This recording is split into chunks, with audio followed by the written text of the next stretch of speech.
New news regarding City Skylines 2 zoning and signature buildings. Hello again there, friends and fans. Raptor here, and welcome to yet another first look / first impressions on even more information straight from the devs regarding City Skylines 2. Now, every single one of these featurettes features additional information on their vlog or blog regarding all sorts of things that they weren't able to cover during these videos, confirming things like, for example, gas stations and how they actually function as kind of a separate mechanic, and that they, of course, will go towards benefiting commercial buildings and are kind of their own separate thing and important to zone in certain areas because, of course, people want to live near that, and that benefits the commercial buildings. Additionally, going into more information regarding the specialty buildings, like, for example, some of the residential buildings that you could place that function like a traditional building. People obviously can live there, but it also gives a local benefit, like plus 2% to education or something along those lines, and also serves as a landmark for tourism. And of course, there's also, if you look in the lower left corner when they're placing buildings, of course, there is the North American and the European sets for these buildings. That also applies to the maps too, where things like emergency vehicles and even road signs will either be in North American style or European style, but of course you can change between some of those at any given time. Like, for example, clicking on a police station, and if you're in a European setting, can change that to an American police car if you'd like to. But then again, being able to paint intersections a little differently and doing differently themed areas is also possible. For example, having like a Little America neighborhood where you can paint an American suburb through zoning. Now, it doesn't look like this will be tied to districts. You can just simply select that when you place your residential buildings. You'll be able to select the theme of each placement, so you could almost do like an alternative American, European building. But that gives a lot of flexibility per building rather than it just being per district. Might look a little strange, but of course you can build your own district by then controlling how you place your buildings. They also went into some more information about low density or like high low income density buildings, and about how that applies more to students, and about how people who may be single and moving out for the first time might want those. So you'll be able to put that closer to universities or downtown areas where there might be lots of jobs. And of course, mixed density, or mixed, like, for example, commercial with high density on top for residential, which goes into details about how the people who live in the building above commercial, above those mixed zones, might pay a little less in rent. Not entirely sure if that means that they can then adjust the tax rate separately for those buildings. For example, the commercial building paying like, let's say 10%, and the residents up above by default maybe paying 1% or 2% less.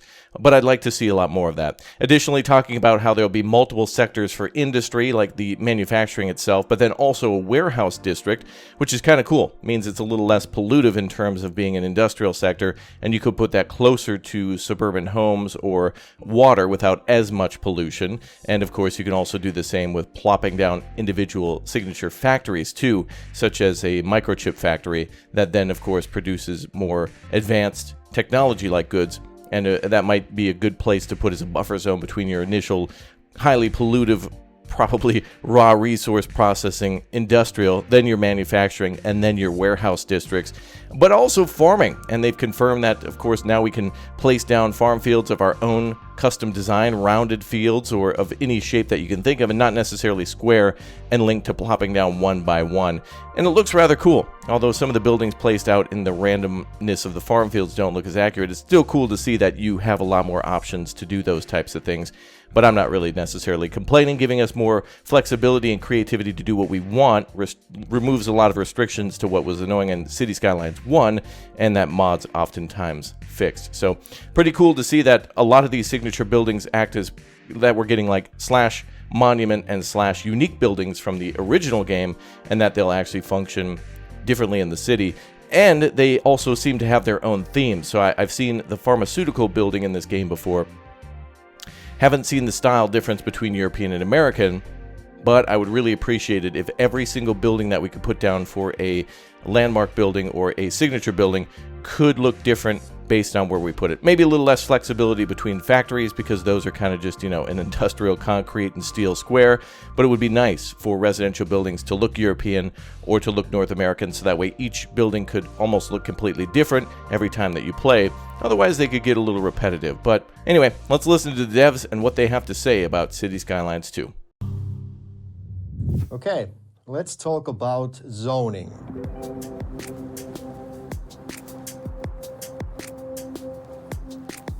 We have the familiar tools returning, which are the fill tool, which fills the entire continuous zone with the selected zone type. Then we have the marquee tool where you can select these rectangular areas and just plop a little zone there. You can also have the paint tool, which you can use to basically paint cell by cell to make the zones exactly the way you want. Compared to CS1, in CS2 the dezoning tool is added to your mouse and it's the right click on your mouse, so it's not a separate tool anymore. And you can even zone over existing zones.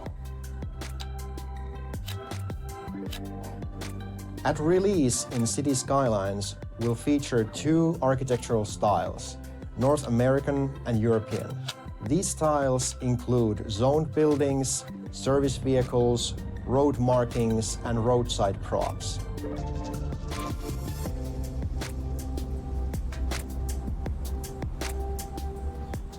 In the first game, there were only 2 residential zone types. In the second game, we are introducing third level, medium. We have medium density row housing, medium density apartment buildings, mixed housing with shops at the bottom and apartments at the top, as well as low rent housing. Low rent housings are bigger buildings with small apartments. People who are living in these kind of buildings are students, young adults who have just moved out, or singles.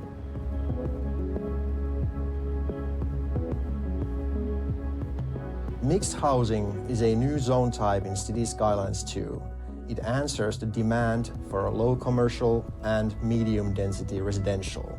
These apartments are good for saving space because they have both the shops and the apartments. The shop at the bottom of the building pays rent, so the residents of the building doesn't have to pay that much. The mixed housing buildings have the separate section for shops and apartments, and they can mix and match to create a large variety of combinations.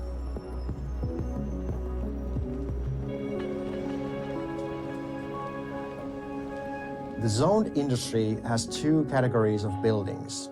Most of the buildings are manufacturing companies, but there are also warehouses where these companies can store their produced goods before they are sent further into the commercial sector or other manufacturing companies or outside connections. In City Skylines 2, we have overhauled and improved on the zoning demand calculations. We have great tools for you to understand how to zone better. The system is now more complex, but not complicated. The game has a new feature called City Specialization Bonus. This means that companies working on same materials and producing similar goods, when placed in close proximity, these companies gain an increase in efficiency, which in turn increases their productivity and profit. In City Skylines 2, land value system has been overhauled. This time, it's the citizens and companies that decide which areas are desirable in your city. And it is your job to provide them with the services and opportunities they need to live prosperous lives. The zoning tool also introduces zoning overlay. This includes information for the different zone types, where to zone them, and which places are not maybe the best places for them to be in.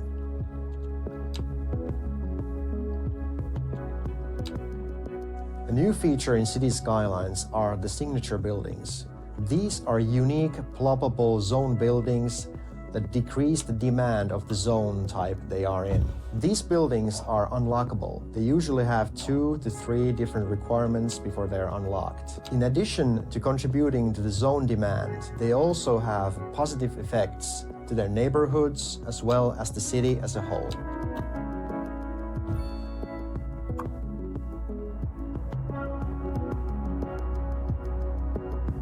Well, per usual, a lot to unpack here, just like all the times before. Each of these single videos give us so much more information, and usually it's regarding something that's not necessarily directed to what they're talking about. And this time, something that caught my ear was the first mention of DLC. There's no surprise, this is a Paradox game, so we're obviously going to be seeing a ton of that. And of course, with DLC also comes mods that add on to the DLC. I think they go hand in hand quite nicely, and a lot of the DLCs for City Skylines 1 did feel optional, like Art Deco themes, and that could be an opportunity for them to expand upon, because as the developer mentioned here, that North America and Europe will be available at launch. So there's certainly intent to bring in perhaps like what they did with the Heart of Korea DLC or Modern Japan and Japanese train stations, bringing in different types of themes and buildings and possibly signature buildings to accompany that as well. Now, going back to what I mentioned about signature buildings being two different styles, this could be a good opportunity, with North America and Europe for mod makers to bring in signature buildings as well. Highly detailed structures like, for example, a Japanese fish market that, just like with the I think it was the Sunset Harbor DLC that had a fish market. It gave some sort of a health benefit to all the people living around or within the range of that. So this could be a great opportunity and a real nice baked-in mechanic in-game for lots of little signature buildings to be downloaded, or lots of like packs for mod makers to make. Now, DLCs will more than likely expand upon this. And I'd also like to see things like, for example, infrastructure landmarks too, like famous bridges that somehow could be customized, like, for example, I don't know, London Bridge, or the Golden Gate Bridge, but you can control its size a bit, and it gives some sort of a benefit to the city in terms of tourism, that you could build some sort of structure near that. Now, we could dream and speculate for mods all day, and we're definitely going to be seeing a lot of mods. And it's going to be interesting to see how mod makers give us additional themes and signature buildings that don't necessarily have to give a whole different theme. I believe you could have, like, for example, Osaka Castle in Japan, plop that down as a landmark, but yet have it act as a signature building that could then boost local economy and history and education, that type of thing, if you wanted to go for a more historical city. But yeah, it's great that there seems to be already thought towards DLC where they're hinting at additional themes. Now, I'm sure we'll see DLC that will expand towards mass transit. I think we'll see a lot of these already recycled again from the first game, and we of course want everything from the first game in the second game, but companies such as Paradox are in the business of making money, and so that's exactly what they're going to do. You know what's interesting too is that I just had a thought, just a side note there. Just a second ago, the city at city level, speaking of all the details that developers and mod makers and whatnot will put in towards the buildings, I feel like a lot of these buildings close up, and again, I'm not complaining, the art style of City Skylines 2, especially zoomed in, reminds me of almost an HD, maybe Grand Theft Auto Vice City mod or Grand Theft Auto 3 mod, where some of the street level shots, a lot of the buildings and whatnot look nicer than those original games, but they almost look like an HD mod. And again, that's not me complaining, because I think a lot of people are going to be able to recreate San Andreas and a lot of the other famous video game cities through mods and things like that. And I think that might be something that we'll see right at the start, is not necessarily everybody just being creative from the start, but a lot of people taking things that already exist from previous games, such as some of the landmarks from the original game, Space Elevator, Hadron Collider, and maybe perhaps some of the nuclear power plants, and putting them in this game, so that way it's the look and feel of the original, but they function in this. And that'd be great. It'd be really cool if somebody made a mod for City Skylines 1, but in City Skylines 2. But another thing that really caught my ear, in addition to that, is how they mention that there's going to be unique bonuses for putting a lot of your buildings together. There's synergy. So, an industrial sector that's rather large is probably going to create a lot more noise and pollution, but the good thing is it's going to give a bonus towards manufacturing, because all those buildings will work together and kind of support each other. So you could have a business or a company own multiple locations within the industrial area, and I guess it's implied that, they could take it from one smelting area to then a manufacturing area to then a warehouse that they own. And so that's pretty cool that you do get a bonus based on how large you make some of these districts or neighborhoods or little industrial parks. And again, that's baked in as well. So I think that's a very good decision. Plus, you could have a signature building in that area to then possibly raise some of the happiness or the appeal to that, as they do mention that the appeal of our neighborhoods and whatnot will be determined by both the citizens and the companies moving in. So obviously they're going to want to move in, especially if it's a commercial building or a house. They're going to want to move into nice neighborhoods that I don't think the property value will just be determined by lack of pollution, good traffic, and like a park, but also the access to city services such as police and fire, and then also access to roads. And I'm sure each of these, as they mentioned on the dev blog, will have different parameters. Another thing that I really enjoyed about the dev blog too is that in the lower left corner, we can see the demand for low and medium and high residential density, but they actually go into detail, if you click on that, about the different things that they want. So there are different bars. You can click on that to see in greater detail as to what's affecting your, and that's the thing that's a problem in the first game, is kind of sometimes figuring out what people want. And so it'll tell you lack of available jobs, or lack of available housing, or going back to what I mentioned about gas stations, commercial offices wanting more gas stations, or industrial wanting more connections to the outside. And I think that's pretty cool. Another thing that I saw too right at the start there with the map making, and I mentioned it before, is that there's still, it looks like, limited outside connections. In other words, there could be maps where you're just not going to get a airplane connection or a train connection. I hope that's not the case, and the only restriction to accessing, for example, ferries would be the fact that you're building in a desert or in an area with a very narrow river. You're obviously not going to get international ship traffic that way. So I think building on a coastal city will be the most ideal to make a beautiful airport and a very cool looking port and to have access to those.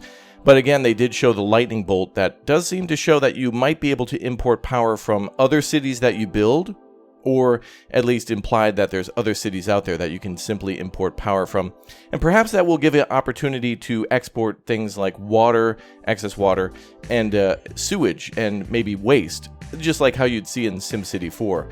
Now, it's a very, very small percentage of a chance, because they do show the little power icon, and that just could be one thing to get your city started, which would be cool for the start of the game, to only showcase a small city at the beginning, not having to build like multiple windmills and then pay that huge expense, but that you can have an outside connection bringing in power, and then slowly scale up your power import, so that way you have a lot more income. You're not just, spending money on the upkeep of a windmill that you're not necessarily using a lot of. And it gives a lot of options for other power plants too at the start. If you can build one or two windmills and then import the rest of your power, can make it for a nicer looking city at the beginning that's not completely littered your initial starting square, as they did mention progression as being a big restriction to that. Now, going back to what I mentioned about signature buildings, that's probably going to tie in a lot with the education, as I had mentioned and they had mentioned with the education in our last video. That's going to be a thing that the university produces, not only educated students, but also progression that you can use as unlock points. So the size of your city will not only just determine the technology points that you get to unlock additional things, but the university seems like it will be able to generate those research points too, that you can then invest in things that you really want to focus on. Mentioning the desert again, if you have a city that's completely landlocked, there's no real need to invest your technology into or research into technology regarding ferries, because you'll probably want to invest in airports. So there's a little progression to that where you can change it per each city, and the signature buildings also are a little different. So you could build some buildings but not others. And it doesn't look like any of them will be locked out. If you choose building A, you could still you could use building B, C, or D, and they all kind of have different benefits to the city, different costs in order to, well, actually they're all free to build, but they might have different operating costs, or perhaps maybe some of them will give a debuff, which would be an interesting concept too, to have to manage both positive and negative debuffs. Perhaps you build a casino, maybe that's a thing under the commercial tab, but then it creates a lot of crime. And I'd like to see that. I don't think all the buildings should be positive, but I'd like to see a more SimCity 2013 approach where it's like, well, sure, you could build a casino, that'll bring in a lot of tax dollars and a lot of money, but also possibly a lot of crime. And then, of course, to counteract that, you take some of the money that the casino may bring in, or the tourists and the money that you'll get from that, and build a police station. But yeah, I'd love to see a lot more of SimCity 2013 and SimCity in this game, including the outside connections, buildings that can be upgraded with individual nodes and whatnot, and also the signature buildings that act a little bit like landmarks too. A lot to see here and a lot of cool stuff. So let me know your thoughts so far on City Skylines 2, and I'll see you all next time.